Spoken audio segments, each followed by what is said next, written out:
Welcome to The Big Rich Show. This podcast will focus on conversations with friends and acquaintances within the four-wheel drive industry. Many of the people that I will be interviewing, you may know the name, you may know some of the history, but let's get in depth with these people and find out what truly makes them a four-wheel drive enthusiast. So now's the time to sit back, grab a cold one, and enjoy our conversation. Whether you're crawling the Red Rocks of Moab or hauling your toys to the trail, Maxxis has the tires you can trust for performance and durability. 4 wheels or 2. Maxxis tires are the choice of champions because they know that whether for work or play, for fun or competition, Maxxis tires deliver. Choose Maxxis. Tread victoriously. Why should you read 4Low Magazine? Because 4Low Magazine is about your lifestyle, the four-wheel drive adventure lifestyle that we all enjoy. Rock crawling, trail riding, event coverage, vehicle builds, and do-it-yourself tech, all in a beautifully presented package. You won't find 4Low on the newsstand rack, so subscribe today and have it delivered to you. Today on this episode of Conversations with Big Rich, we have Clayton Walters.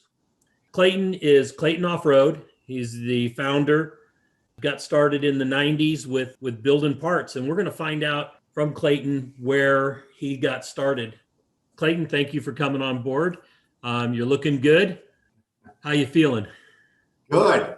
It's been, I feel blessed this year. It's been a great year despite of all the, I know some people have had some rough times this year, but I feel really blessed that we've been doing well this year. Feel good. We just had a big snowstorm today, and I'm a little bit tired from all the snow blowing, but things are good. It's good to be here with you. Well, thank you for coming on board. Let's get started and jump right in. Where did you grow up? Let's give the our audience, the background. I grew up in a little town called Prospect up in Connecticut. It's a suburb of Waterbury, and it was a small town. I think when I was growing up, there was only about 10,000 people, and we didn't even have high school. So I went to Waterbury, and we were the farmers from Prospect, and it was kind of funny. And so I kind of grew up on call it a half-ass farm. My grandfather was an electrician. My dad was he was a draftsman that was more of an engineering background, designer, and he was in the rolling mill industry. So we were always playing around with tractors, and I had motorcycles, and I always had those apart, and I was fixing them. And I can remember playing around with wires and popping circuit breakers in the house all the time, So I always had a mechanical background. Kind of felt gifted. I know a lot of kids nowadays, they don't know what they want to do. They don't know what they want to, and I just always had this knack. I feel blessed that I was always had an ability to do the mechanical stuff. So when I was in college, I didn't really know what I wanted to study, and I got recruited to play football for a Division II school right in New Haven. And so I was like, I'm going to go play football, and what am I going to study? And I was like, I'll take engineering. My dad is an engineer. And so, I played around with that for 3 or 4 years on and off, and I have 105 credits and never finished my degree. I just couldn't stand going into class, and they're teaching the theory about stuff, and I'm just going no, what does it do? I want stuff I can do something with. How am I going to use this? And I think about the straw that broke the camel's back was I went in for my first EE class, and I was like, oh, this is going to be great. And the professor starts by putting a calculus formula up on the board, and I'm like, I'm out of here.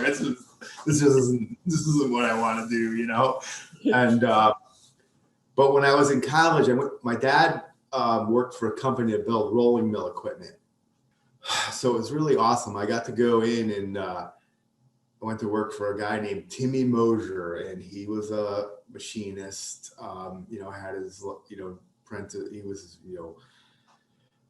I don't know, whatever you kind of call it, but he had the you got to go for the apprenticeship and stuff, and so he just started, teaching me how to run Bridgeports and lathes, and I was lucky. We would get a pile of blueprints, and we'd make all these parts, and we get to assemble the equipment and actually go install it at the customers. And these were, big, $1 million projects and stuff. And so I got a background in electrical and machining and welding and, wiring and hydraulic lines and stuff like that. And then I left that company after a few years, and I actually went to work for a second cousin. He's actually, his dad and my dad were cousins. So I think they call it cousins once removed. And so I went to work for him as just a fabricator, building like equipment and stuff, and for our own production in the plant. I learned how to program PLCs and hydraulics and air controls and all kinds of stuff like that. And so I did that for a while, and then I actually became the plant manager. So I was the plant manager, plant/engineer, and I was there for quite a while. And then, in 1997, I bought a 95 Jeep Grand Cherokee. I got divorced that year, and I started playing around on, there was a forum called Grand Cherokee America, and people were like, oh, wow, they're lifting these Grand Cherokees, and so I said, oh, that's cool, so I bought Pro Comp 2-inch lift for my Grand Cherokee, and I was just like, it just rode and handled like shit. And I was like, oh my God, this is awful. Like, it was just terrible. So then, the next year I built my own. That was like probably the first thing. I built my own adjustable control arms. And there was this thing called the front, you would take the front springs and put them in the rear and so you could get about 3 or 4 inches of lift. And I did that, and had my Grand Cherokee was on 32s. And the first Grand Slam event I went to was actually down at Big Dogs in Virginia. And first time I went down there, I broke a rear axle, folded the front control arms over, and remember Skip that was running it. He's like, things got to be built tough, down. And I was like, all right. So I was always playing around with this Grand Cherokee America forum, and I think it was when there was a guy, Tony Curlis, who I think he works for ARB, or he did after that, but he eventually lifted his Grand Cherokee 6 inches and had it on 35s, and he ended up totaling it out. And I remember reading this article how it wasn't feasible to lift your Grand Cherokee 6 inches, and so lo and behold, I didn't believe anybody, and I actually built a 6-inch lift kit, made my own control arms, and I swapped in Wagoneer 44s at the same time. And I literally drove it the first time and went in my kitchen table and started crying because it was just drove and handled so poorly. I was like, my old girlfriend nicknamed it the squirrel, because when you drove it down the road, it was just back and forth in the road. So that was around 98 or 99, something like that. And I remember Rubicon Express came out with the first long arm kit for the TJ, and it was actually a guy he had one of the first kits down at Big Dogs, and I looked at it and I was like, that's what I need on my Grand Cherokee. Before that I was just making rock rails and bumpers for the Grand Cherokees, and so I started designing this long arm. I called it a long arm upgrade kit, right? And so I put it on, and it just, the handling and everything was just so much better. No rear axle steer, it just drove straight down the road. It was great. And then just the climbing ability of it to get, you had to push the front tire up against something. The long arm would just climb up over it so much easier. So people started, are you going to sell this or no? I'm like, I don't know.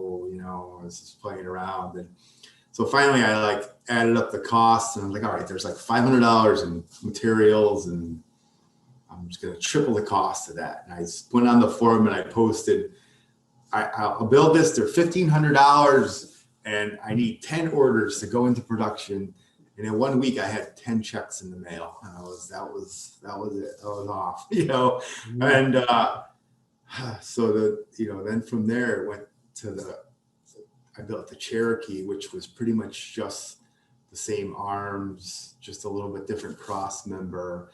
And then we did the WJ, which was the next generation of the Grand Cherokee. I did a long arm on that, and that was kind of a funny story because on that Grand Cherokee America, there was somebody made a post, and it's like the race for the first long arm WJ, and I go on there and I'm like, I don't know how much of a race it's going to be. My buddy Adam's coming up from New York on Friday, and he's going to go home Sunday night with a long arm kit on his Jeep, and it was like everybody was just laughing, it was so funny, right? And sure enough, Monday morning, my buddy Adam's got pictures of driving home. He had his long arm kit on. It was pretty cool. It was a good experience. I actually had when I did that first initial sell of the Grand Cherokee long arm kits, I actually had 3 guys flew me to San Francisco and did 3 installs. And then when I released the WJ kit, I actually flew to Denver and had 3 installs to do there, and got to go snowmobiling with one of the guys because he was like manager at one of the resorts up there. So that was pretty cool. And then we kind of went into things backwards. I did the TJ long arm kit, that was the last, and that was kind of a funny story. I was down at Big Dogs, and there was this, cute girl in a TJ, and she like, I was kind of like trying to talk to her, and she actually was friends with my buddy so my pickup line was, I can put a long arm kit on that for you on your Jeep. On the Jeep. Yeah, and she kind of thought I was kidding, and so we kind of like hung out at the end of the grassel and everything, and this and that, and didn't think much of it. She went home, and then Monday morning, I guess she did some research. She calls me up. She's like, "Hey, I want to talk to you." And so, she drove up from Virginia, and we put a TJ long arm kit, developed a TJ long arm kit, So that was kind of the way it went. And then around 2003, I had a friend who was in a Jeep club at Adam, who's actually my business partner now. He was finishing up college. It's been a great relationship. He's actually 17 years younger than me, but I was the best man at his wedding 10 years ago, and he was the best man at my wedding 2 years ago. So it's been a great story, but he was always, he competed, with his TJ and stuff. And he had some of the original rock crawler stuff on his truck, We ended up swapping it all out for our stuff. And he was getting done with college. And he's like, "I want to buy half your business." And I was like, finally, I decided that I still have a full-time job. I was working plant manager, plant engineer at this company I was at, I had been there like almost 15 years, and so finally I was like, all right, I don't have the time to make this business grow. So this is the opportunity. So I kept working at my regular job, and he bought half the company. We didn't even have a phone or anything. Like we just, there was no phone. It was an email address and a website with no ordering. You couldn't order online, and so we gradually grew and grew. Played around with, traveled around a lot in the early days, doing shows and stuff, and competing. And then, we've been lucky. It's changed, so now we're pretty good with where we are. But that's the way it all started. Just a 1-car garage actually is where I started in. And I put a portable garage up side of it, and I had one of these quickie lifts, and I could do installs out there. And then we eventually, just grew and grew step by step. But it was kind of funny, I was like thinking I was going to be rich really quick if these kits only cost me $500 a piece, and I sold 10 of them. I should have $10,000 in the bank. And when I'm all done, and when I got done, I had almost nothing in the bank because I invested about $2,500 in in equipment, and then had to put $5,000 into inventory to make the next 10 kits. And I was like, where did my money go? But that's kind of where everything happened with as far as getting things rolling. One of the nice things is building it up that way. You get to learn a lot of the business aspects as well. When you started small like that, and even with the 10 kits, you started at a spot where you're still in your garage when you were back to being broke, because you now invested in the next 10 kits and you bought equipment and tools and everything else you need. All of a sudden you really started a business. Right. And then the other biggest, going about the business thing is that's probably was my biggest weakness, was just not being business savvy. I kind of really made an effort over the last 3 years to kind of try to change that. But, the first couple of years, once Adam bought into the business, when he bought half the business, I had done $80,000 that year out of my one car garage, right? And then we doubled the business for 3 or 4 years in a row. But I can remember the first couple of years, we're taking say a $30,000 salary, right? And we was an LLC. So when you're an LLC, you have to take, the profits personally, right?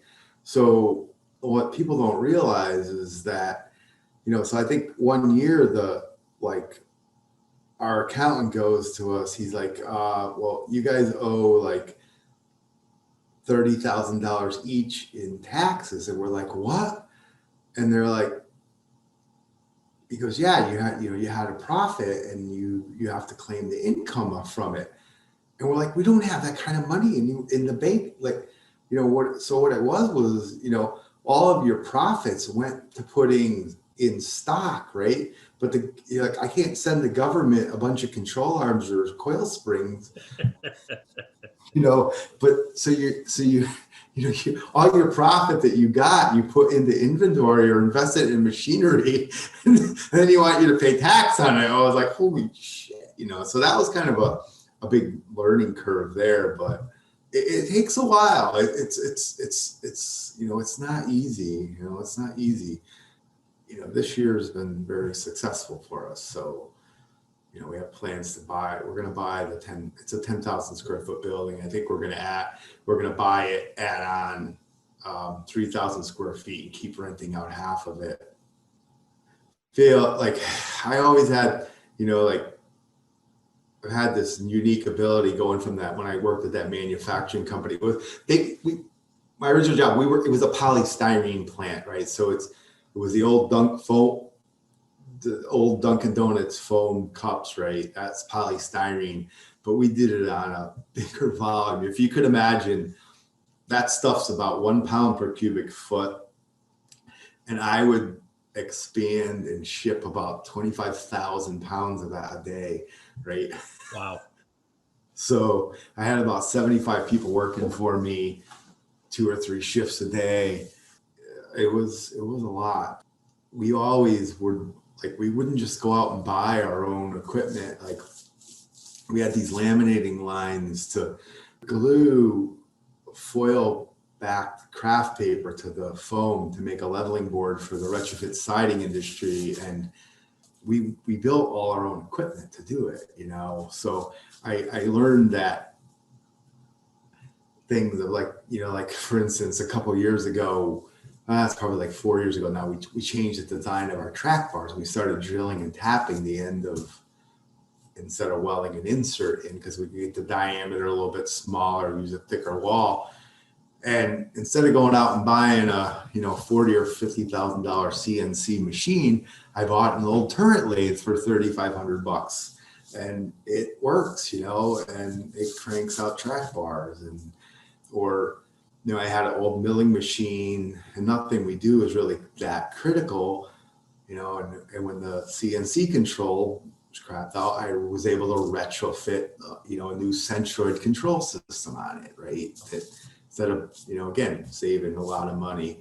And as far as so going like back to that story of 3 or 4 years ago, I just was like, we were stumbling along and, we were making a living and decent money, but we weren't making what we wanted to. And I just said, we got to do something different. So we started with, I hired a friend of ours that was a girl that we knew from the Jeeping, and she was in marketing all our life. And we tried to have her do some stuff for us from home, but that didn't work out. And then just by chance, I ended up hiring this marketing person, and that's made all the difference in the world in my mind. So that was the first thing of the business thing. I said, Adam, we got to do something different. We got to try something, And then I started, doing some research about where we're spending all of our money and where we can save. And part of it was we're just looking at the joints and the bushings, the Curry Johnny joints, it's an amazing product. It's, I think almost all those type of a joints are spin-offs of that. But up here in the Northeast and in the rust belts, right, they're very susceptible to getting rusty and creaking and popping. So that Red Ranger approached us about using their gyro bushing, which is a dual durometer bushing. It's maintenance free. And it's a lot less expensive. So we did some research, we tested them out, and so we switched over to that. So we were able to come out with lower cost lift kit, right? But and plus add some qualities that people want. Nowadays, not everybody's that hardcore rock crawler, right? They're the overlanding, weekend warrior type stuff, right? They don't want to be under the rebuilding Johnny joints and greasing them and stuff, right? So that was a big savings and a big success for us. And then I started looking at, I found out about a program in the state of Connecticut. They have this, it's Connecticut, it's the Manufactured Innovation Program. And so what they do is they'll loan or they'll give a grant to any manufacturing business in Connecticut, 50% of a project up to $50,000, right, over a lifetime. So I did a study on, we were spending about $130,000 a year having our parts laser cut and bent. So I figured out that, because I can get a weight out of SolidWorks, and I added in some scrap, and I figured out that I was only using about 50,000 pounds of steel, which is about $25,000 worth of steel. Steel's around 50 cents a pound, So I was like, I did a little bit of a study. I sent flat patterns to my steel company and I would do my own bending. And I figured out that I could save about $50,000 a year. So I bought a CNC press brake and started doing my own bending, right? And I was able to get the state to give me $26,000 towards that new machine, right? And then another bottleneck we had was just R&D time, right? When I would develop a part in SolidWorks, by the time I sent it to my laser cutter, that was part of the whole thing about getting a press brake, right? So now I had the press brake, so I could get a flat pattern, but it still took 2 or 3 weeks to get a flat pattern. And you paid through the nose, right? You paid $100 for a $10 part, right? To get a couple of them made. And I couldn't really afford, laser cutters are very expensive. They have a lot of maintenance.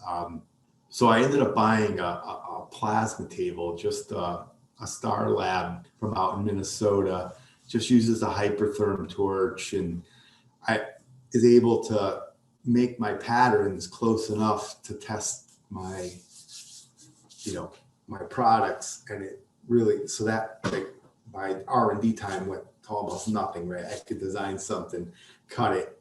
Yep, it works good. And then send it off to production, and then I would have it laser cut. And it's kind of funny, like Dan down at Motobill is actually he's actually doing all of my laser cutting for me now.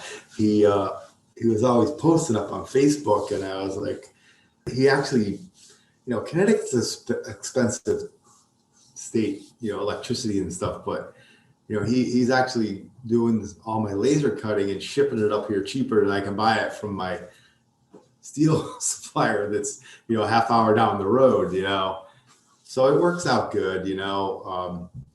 I think we're gonna, we have a line of skid plates and stuff for the TJs and the JKs, and I was looking into developing them for the JL and the JT, and I think we're just gonna just team up with Motobilt and just like start using their stuff, rather than me spending hundreds of hours developing something and then they're going to be cutting it for me anyway. I might as well just try something like that, so. So you'll relabel or just in-house sell theirs? They'll become part of your kit. What's that? So their product will become part of your kit? So we're kind of like trying to, this year is kind of one of our theories is just like, it's been an interesting year, and this is how I know that, like, I finally all these years to get some recognition. TerraFlex actually approached us to sell their Falcon shocks with our lift kits.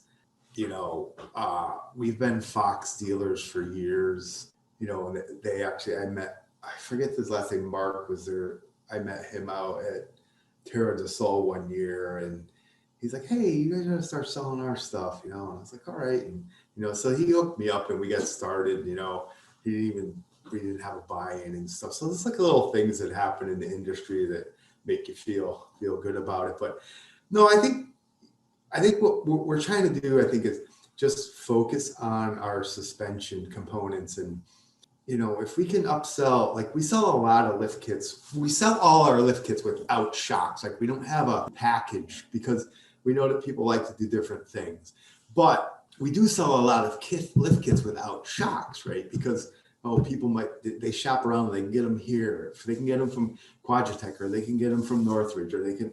So we're going to just try to attempt to, add more value to our kits of like, okay, hey, you bought a lift kit. Well, we can get you a deal on the shocks, and we also have skid plates that we can, you could sell too, or like instead of giving away free shipping and 10% off, right?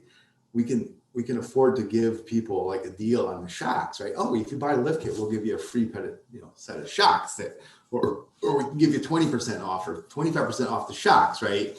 So it's bringing in more money. And I've always been a firm believer in, I remember back in the early days that like there was no stealing and theft going on with people's designs and stuff. And, when you look at the knockoffs of, the Johnny joint and stuff like that, we've always used, like I started using Curry Johnny joints when they had just come out. I was waiting for them, I remember calling up there to try to get, I don't know, it's like somebody salesman's like, oh, John developed this new thing, and they're like 3 or 4 weeks. And like I had some of the first Johnny joints.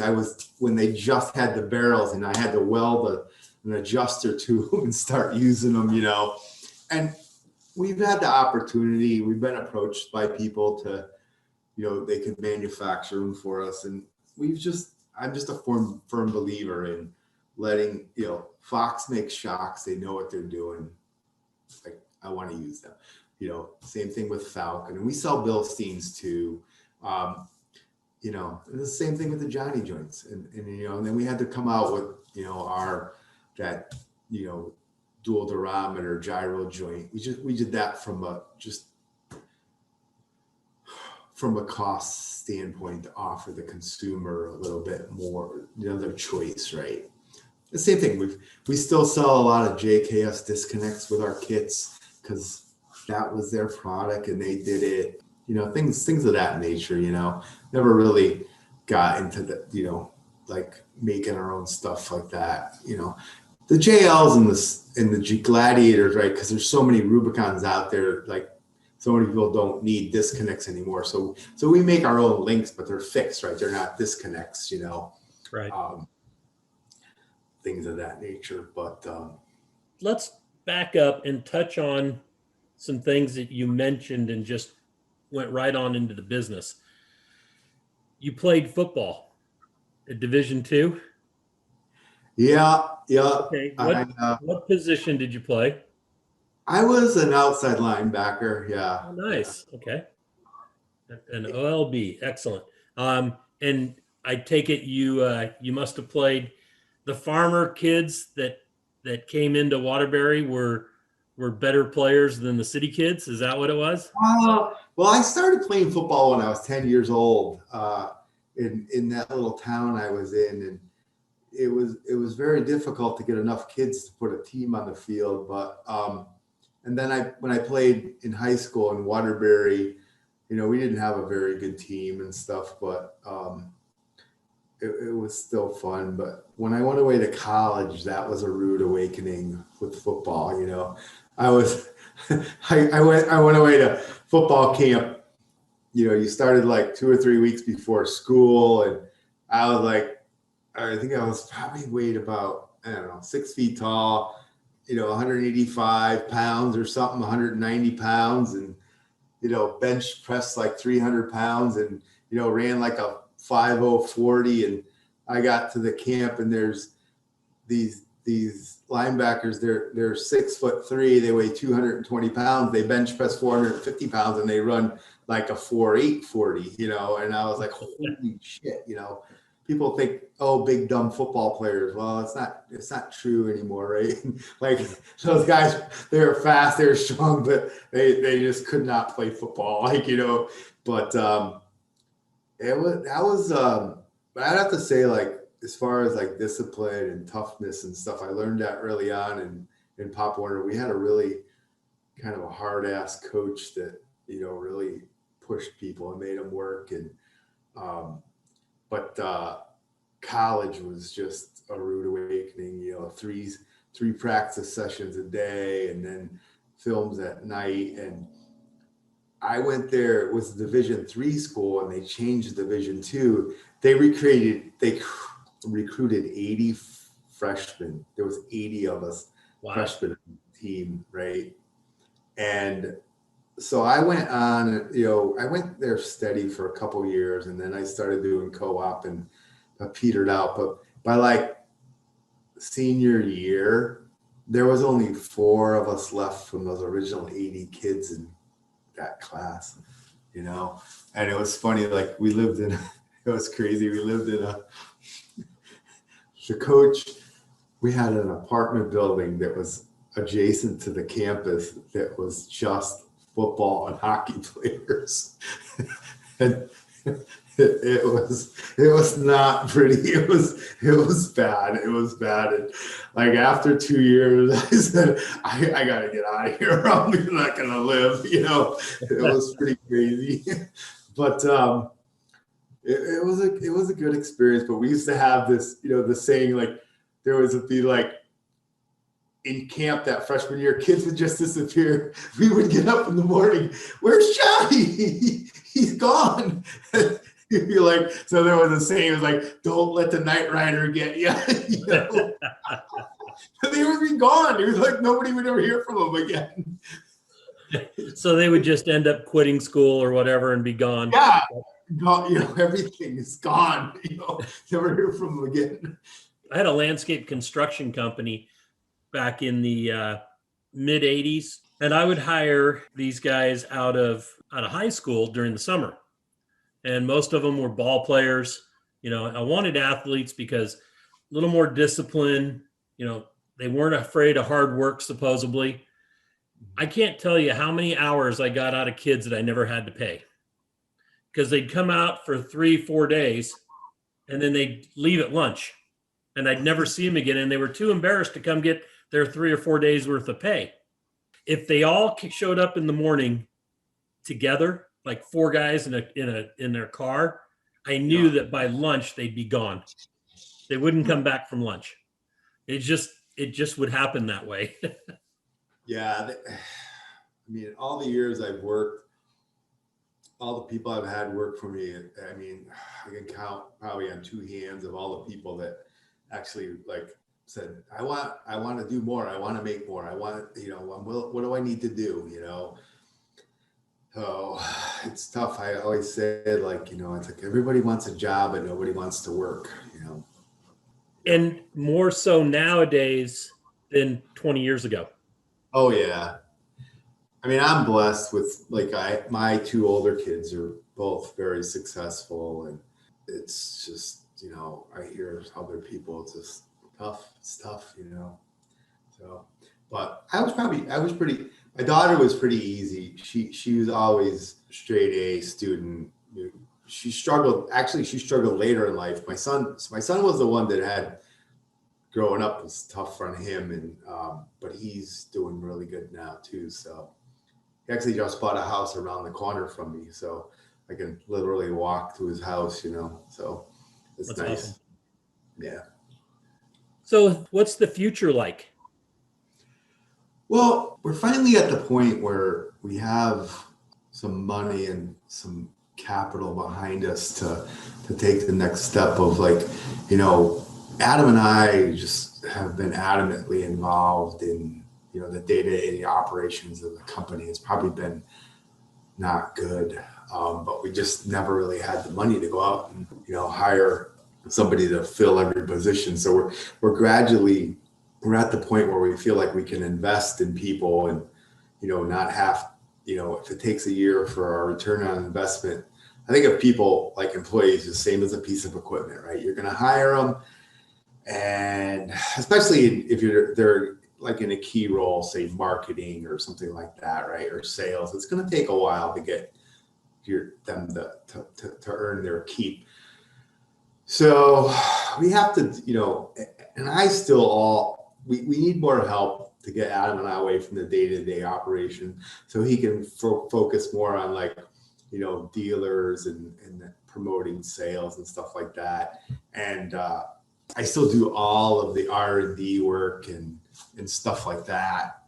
It's a huge amount of time that it's funny. It's like, years ago, you develop a product, you snap a couple pictures, you post it up on the forum, and good to go. Right now, it's like, all right, model it in SolidWorks, get the drawings done, get it coded for powder coating and this and that, and up on the website, and the instructions, and like the amount of time it takes to get a product to markets is a lot, right? So we need to get some more horsepower in that, so that I can start focusing on, some other projects like on the horizon. I was working on the JL long arm kit before this COVID thing hit, and then we've been so busy that I haven't gotten back to it, but that's my next project. We just finished up, we revamped our TJ short arm kits. We had like 3 levels of it, and we just made one. We made our own track bar for the rear brackets and stuff for shock shifters. So we're going to be releasing that shortly. There's still a ton of products in the Jeep market that I'd like to get onto. And, people talk to me about, the new Bronco coming out and stuff like that. And I don't know that I'll get into that or have the time for it. But I do, like, from my background for building industrial equipment and stuff, I enjoy that. And I do some of it a little bit, but from a business standpoint, like, you see all these fabrication and machine shops, right, that they don't have a product line, right, that they're selling. So it makes it difficult, right? So, but for me, I have a product line that's supporting all this equipment and stuff. So if I could do out of industry work or get back into building machinery and stuff like that, kind of diversify my stuff a little bit, I would enjoy doing that a little bit. So we'll see what happens. Right now, we're so cramped with space. Kind of one of the big things of getting into that is to just, getting more space to do that kind of thing. But primarily, I still love designing the Jeep products, and it's always been a passion of mine. Going back to when I was a kid, I had this little tiny white Jeep that ran on batteries that was modeled after a CJ2A, and it was 4-wheel drive, and it could just climb over anything. And that was kind of like the start of the whole Jeep thing for me. And I bought a brand new 1984 CJ7. It was a leftover in 1985, and I still remember it vividly. The sticker on it was $10,000 even. That was the sticker price, you know. And I love that Jeep. And the joke is I traded it in on a minivan, you know. But I love that minivan. It was awesome, you know. So, but that's where we're going, you know. And then the whole other thing of like, you know, people, I always kind of joke around about retiring. I am going to be, I know I look like I'm in my 40s, but I'm actually going to be 58 in January. And you're still a young kid. Yeah, I say, I don't know whether my 25-year-old mind is having issues with my 58-year-old body, or my 58-year-old body is having issues with my 25-year-old mind. But no, I don't know that I would actually ever really retire.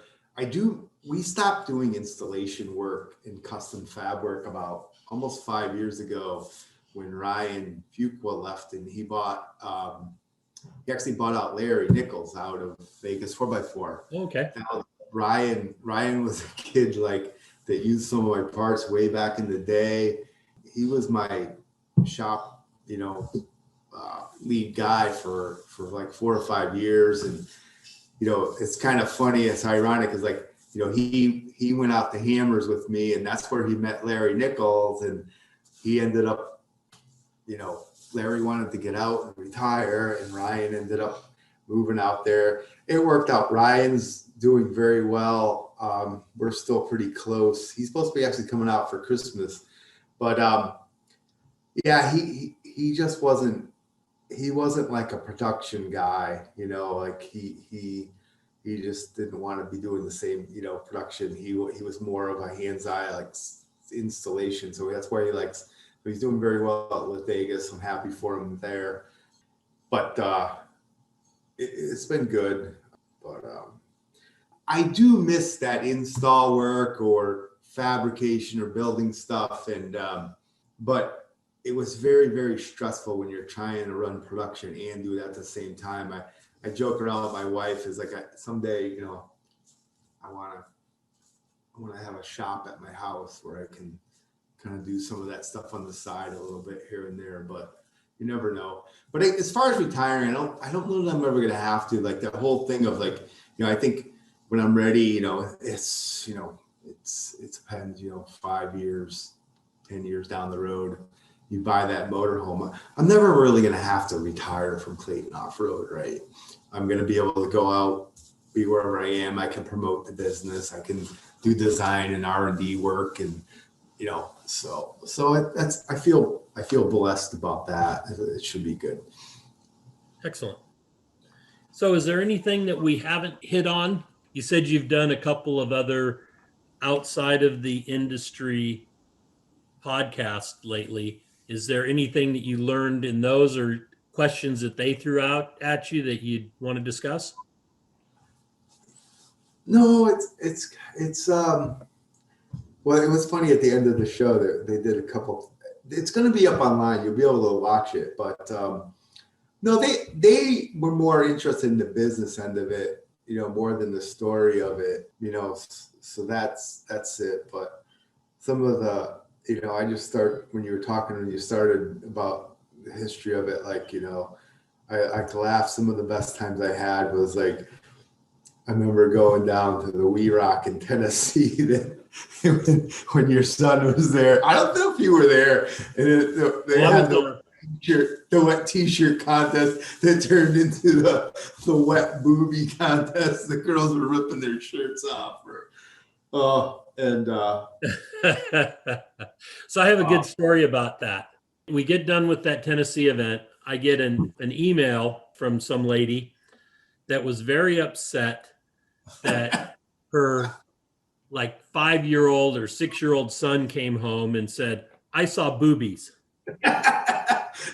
And she goes, I'm really disappointed. I thought this was a family type event. And, I'm really disappointed in that your events are not family as you expressed that they were. And I responded to her and said, well, let me explain something to you. The event ended at 1 o'clock at night or 12 o'clock at night.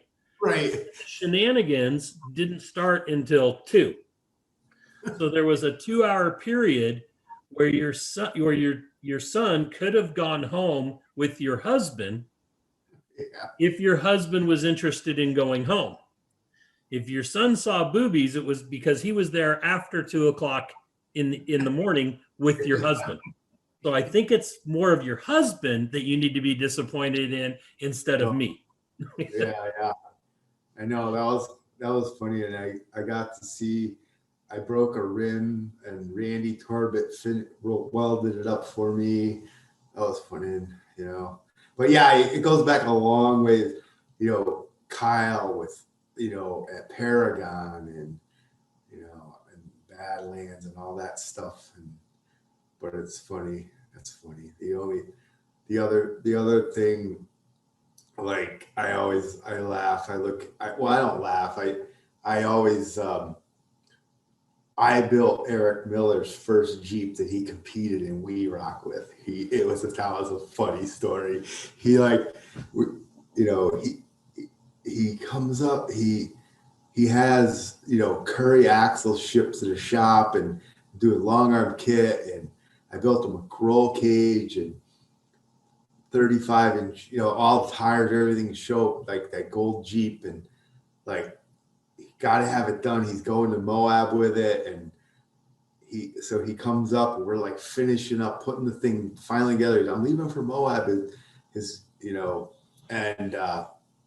he leaves for Moab, I guess the funniest part was he's like, we load the Jeep on his trailer, and he's like, he goes, oh, my dad will send you a check, and I was like, oh all right, it was like, $18,000 or $20,000 worth of work, and he's like, I was figuring he was gonna, give us a credit card or something, He's like, oh, my dad will send you a check, and Adam and I are standing there, go like, well, all right.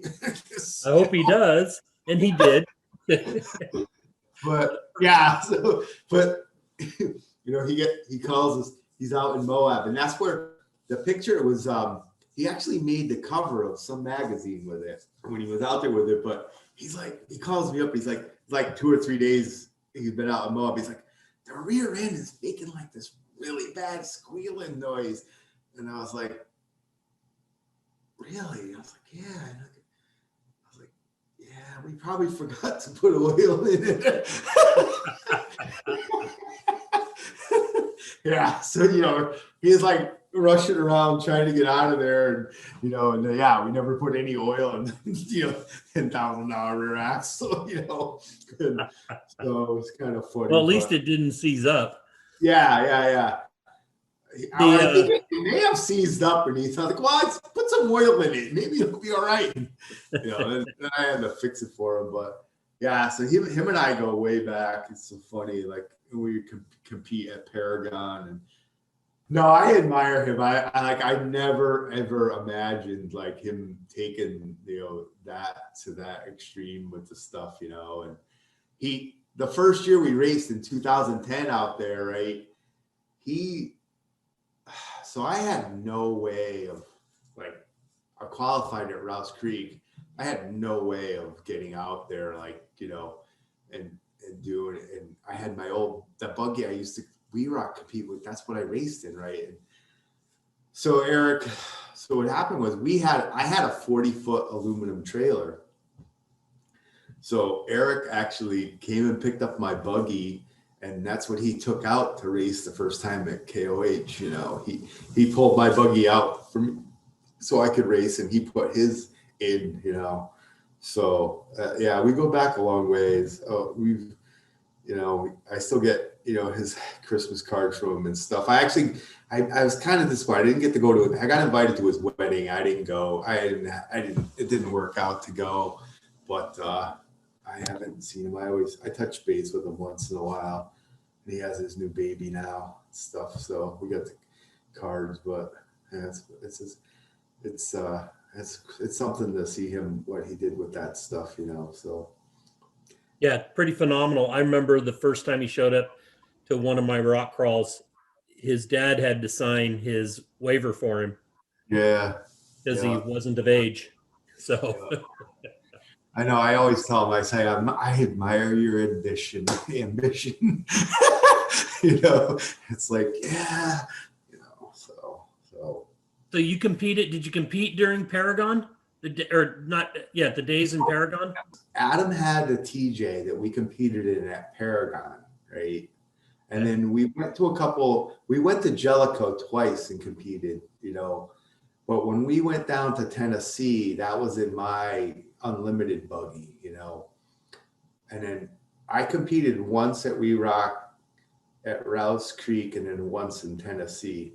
And then, yeah, that was I won. I was the unlimited champ at Rausch Creek for 3 years in a row in that buggy. And then so what was that? Yeah, 2009, I went out and I watched the King of the Hammers. And that's when Adam came. He's called, we should go race. We should go race that, you know, at Rausch Creek, the qualifier there. And I was like, I had no intentions of, I'd never raced or anything, you know. I didn't even have a pit crew. I went down there and I had air shocks on my stock 4-liter, right? Buggy. So it was so funny. So Adam was my co-driver, and we're all right. He's like, we should go do it. I was like, what the hell? We'll go do it, you know. And we take off, and I was like 5th or 6th off the line, and I don't know. I went around, and like there was this one big hill, Jotters, and like when I got to it, the first lap, I think I was like one of the first people to it. I got there and went right up it and around, and come back on the next lap, and it's like there's like a big line of people waiting to go up it. And so I was out at King of the Hammers. I watched those guys race, and then just go. So I pull off to the right, and I start passing people on the right, and Adam's going. He goes, "What are you doing? You can't do this." I'm like, "No, we can do this. We're racing, you know." So we just like go, and I go hammer it up the hill, bounce off a few people, and keep going, you know.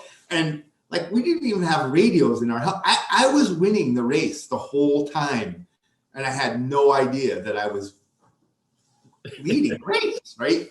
And Bruce at Rausch Creek was telling me, he's like, Dave Cole was like so upset. He's like, he's got to be short course, and he's cheating because like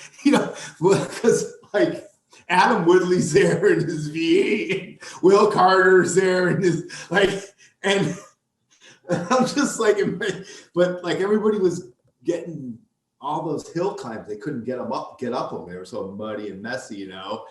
And so the joke of that whole race was finally on I pulled into the pit on the last lap, and I'm like, fuck it, I'm getting out. I gotta piss. And got out, took a plate. Like Adams go, we're gonna qualify. Don't worry about it. And like we get picking, we go again, and I lost that race by 19 seconds. So they're like, I bust my balls. It's like, you lost that race. That was an expensive piss. And I was like, yeah. But yeah, so then I went, and then in 2010, I went out and raced the Hammers for the first time. And then I was like, then that was right before then my girl was born, right? She was born in April. So we raced. And I sold my buggy to Adam, and I just kind of haven't really done anything. I had a pile of parts to build something new for like 10 years, and finally I just got rid of it all. But my aspirations are to try to, when we buy this building, and I have some more room to set up a new place to build something. I miss doing the competing and going, to those events a little bit. I'd really love to just be able to leave a buggy parked out west somewhere, like at Ryan's in Vegas, 4x4, just leave it there and fly back and forth and be able to compete a little bit, that would be fun to do again. So we'll see. But the rock crawling scene is exploding again. Yeah, especially on the West Coast. Yeah, I just don't have, if I wanted to, like the Ultra 4 stuff is cool and stuff, but I don't have the time for it, right? I just don't have the time for it, I would love to go race there one more time but I think if I ever do that, that's kind of a bucket list thing. I would just try to find somebody. All right, how much is it going to cost me to have this race car at the lake bed? I need a pit crew, everything. I just want to come, get in the car, race, and then,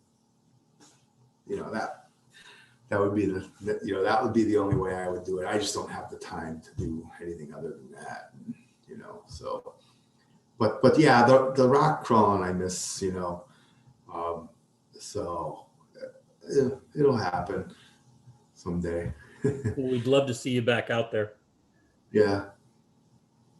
Clayton, I want to say thank you very much for coming on board and sharing your story with us. Right. I think I pulled out some good things there, especially at the end.